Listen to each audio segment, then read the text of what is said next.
Honeymoon টেস্টটা কবে হবে? দাঁড়া, মান্নাতের এক্সামটা হয়ে যাক তারপরে। মান্নাতের সঙ্গে সাথে হানিমুন তো আমাদের বিয়ে 1 মাস হয়ে গেলে।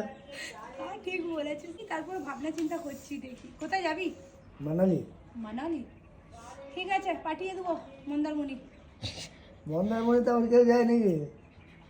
মানালি যাবে বলছে গো তোমার শালা হানিমুনে। কি করবে? হুলুলুলু। আজকে বেশ রান্না ছিল না, ভালোই হলো বলো। পেঁয়াজ নেবে? রোজ তো রান্না করতে ভালো লাগে না, তো আজকে বিরিয়ানি অর্ডার দিয়ে খাওয়া এটারও একটা মজা আলাদা। নাও নাও, এবার আমি খেতে বসি। মাইক্রোওয়েভে কি চাপানো আছে গো? চিকেন চাপানো। जिनमें 3 आए थे नंबर 4 पे खेलते हुए, एक आया पिछले मैच में बतौर ओपनर, आज आए हैं नंबर 5 पे।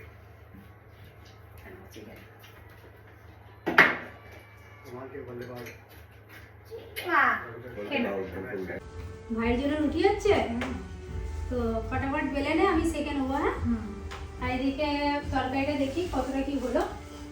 তরকারিও পুরো রেডি। খাবি তো সোহেল? পনির আর ছোলার ডালের তরকারি আর গরম গরম রুটি। হয়ে গেল আমাদের রাতের রান্না।